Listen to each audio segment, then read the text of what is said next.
No final do século XVII, Portugal atravessava uma séria crise financeira. Primeiro gastou uma fortuna com as lutas para libertar-se do domínio espanhol. Depois começou a ter prejuízo no comércio, devido à concorrência com o açúcar produzido nas Antilhas pelos holandeses.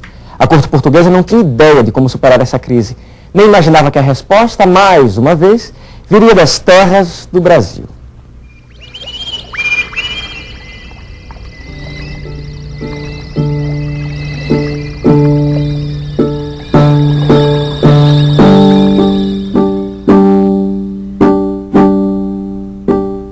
Imagine a TV viajando no tempo para mostrar o passado.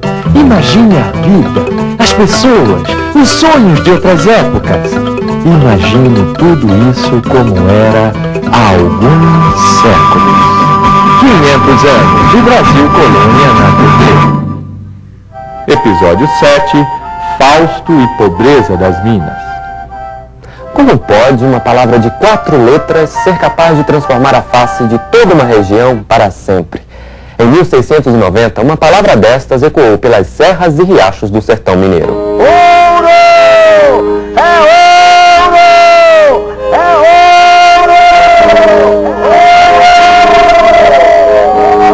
A notícia espalhou-se como fogo na palha.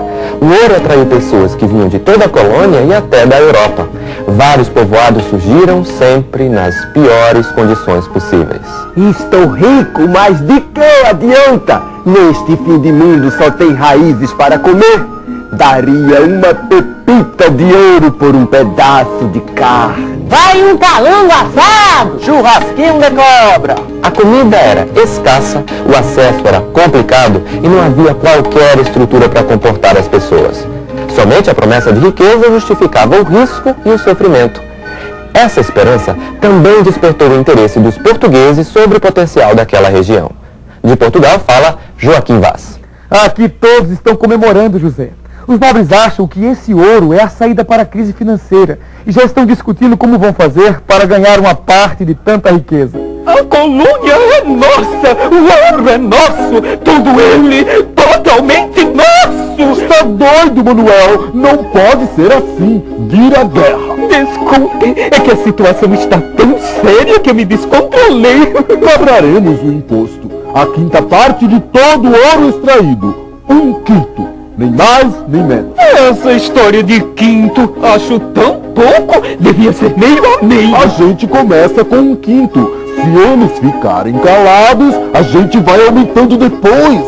Além da cobrança do quinto, Portugal também passou a controlar as áreas de mineração. As terras seriam loteadas e distribuídas num sorteio com os interessados. Quanto mais escravos tivessem, mais terras receberiam para garimpar. Os problemas não demoraram a aparecer. Uma guerra envolvendo os direitos de exploração do ouro começou. Explique pra gente, José. Agora mesmo, Joaquim. O conflito chamado de Guerra dos Emboabas aconteceu porque os paulistas, que chegaram primeiro à região das Minas, não concordam que os forasteiros têm os mesmos direitos que eles. Obrigado, José. O porta-voz da coroa portuguesa nos explica qual a solução que o rei de Portugal vai dar para o problema. Senhor Manuel de Alentejo. Sua Majestade quer acabar de vez com o conflito. Afinal, como se pode extrair ouro de um lugar no meio de uma guerra? Eu sei. Mas como é que o rei pretende acabar com essa guerra? Claro. Sua Majestade decidiu criar as capitanias de São Paulo e de Minas Gerais e nomear um novo governador para o Rio de Janeiro, com a missão de acalmar as coisas na região das Minas. Obrigado, senhor Manuel. Vamos voltar para o Brasil e ver os resultados desta decisão do rei de Portugal, José Pereira. A iniciativa deu certo, Joaquim. Resolvidos os primeiros conflitos, a corte portuguesa tratou de organizar a infraestrutura da região das Minas. Assim, poderia controlar melhor o ouro e os diamantes extraídos e a arrecadação dos impostos sobre aquela riqueza. Vários povoados foram transformados em vilas. Uma delas, Vila Rica de Albuquerque, hoje conhecida como Ouro Preto, passou a ser a capital da Capitania Real das Minas Gerais. Mas os problemas continuaram. O que está acontecendo? É que agora só passa por aqui depois que pagar imposto. Imposto sobre o quê? Tudo! Ouro, diamantes, escravos, frutas, verduras, animais, o que for. Tem valor. Passou aqui, paga imposto pra coroa. Que coroa? Quem é essa mulher? Não é uma mulher, é a coroa portuguesa, o rei de Portugal. Pra que ele quer me roubar? Não é roubo. É imposto e custa apenas 1/5 do que você tem aí. Mas é meu! Ganhei com o meu suor. O que ele quer fazer com essa riqueza? Vai usá-la em Portugal. Embelezar cidades, formar o dote da princesa, construir igrejas. Pode parar! Eu não pago imposto nenhum. Se não pagar, vai preso. É. E daí? Pensa que eu tenho medo? Eu sou muito macho. Eu sei. Sabe? Acho bom mesmo que saiba. Quanto é que eu tenho que pagar de imposto? Os impostos eram recolhidos por contratadores, brasileiros selecionados pela coroa conforme as vantagens que oferecessem a Portugal. Era comum que esses contratadores aumentassem ainda mais os impostos. Assim, pagavam o que Portugal exigia e ficavam com o restante para eles. É um absurdo! Não era só 1/5? Estou pagando muito mais! Esse contratador daqui é um salafrário. O da Vila de Conceição de Sabará não é tão explorador. É sim, que eu sou de lá e sei. Pois me disseram que... Disseram errado. Não tem um contratador que preste. O melhor é fazer o que todos estão fazendo. Contrabando. Estão vendo essa imagem? É oca. O santo de pau oco! Que ideia ótima! Também acho. Levo meu ouro aqui dentro e não pago nada a contratador nenhum.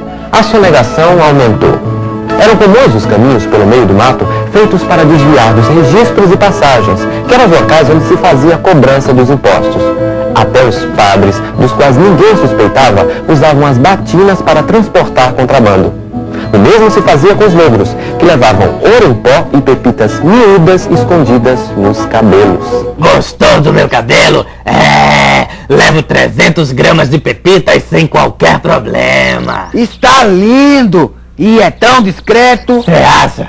Obrigado. Ninguém imagina que tem alguma coisa aí dentro. Pois é. É por essas e outras que prefiro ficar levando contrabando do que trabalhar nas minas. É mesmo. Lá morre gente como formiga. Trabalho duro, pouca comida, um castigo atrás do outro. Mas às vezes até que vale a pena. Lembra do Joaquim? Grande Joaquim. Achou uma pepita desse tamanho e acabou comprando a sua liberdade. Grande Pepita! Grande Pepita! O ouro também convivia com muita pobreza. Mais da metade da população era composta de homens pobres, sem atividade certa. Milhares de miseráveis que perambulavam pelas estradas e vilas. Como havia muita riqueza, tudo custava muito caro. Os assaltos e a violência faziam parte daquela realidade. Contrabando, assaltos, miséria! Temos que fazer algo!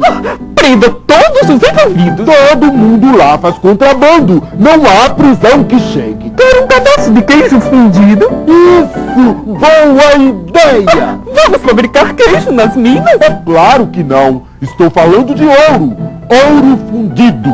Vamos proibir a circulação de ouro em pó ou em pepita. Todo ouro terá que ser fundido em barras e marcado com brasão real. Na hora da fundição, o imposto será recolhido.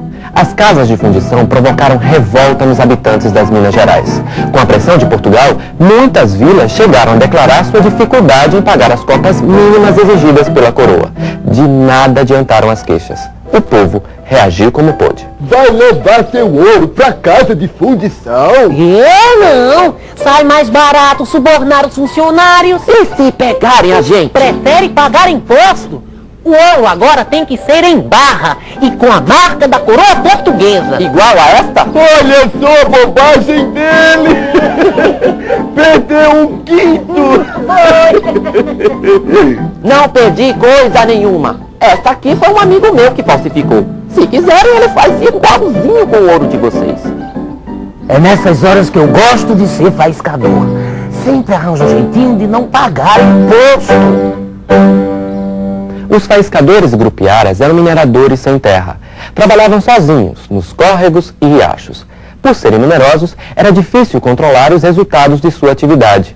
Juntamente com os pequenos comerciantes, artistas e artesãos, eles faziam parte de uma classe de pessoas que, se não eram ricas, tinham tudo o que precisavam para viver. A riqueza do ouro das minas também criou uma cultura requintada.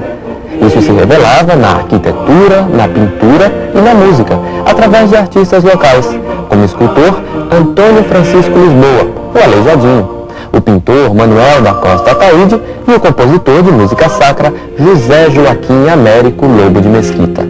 Pelos seus inúmeros detalhes e suas formas tão especiais, o estilo de arte que se fazia na região das Minas ficou conhecido como Barroco Mineiro. Adorei o Brasil, vilas suntuosas, igrejas folheadas a ouro. Só você vendo, uma coisa maravilhosa. Então é para isso que eles contrabandeiam ouro. E ainda ficam dizendo que não têm dinheiro para cumprir as cotas de impostos.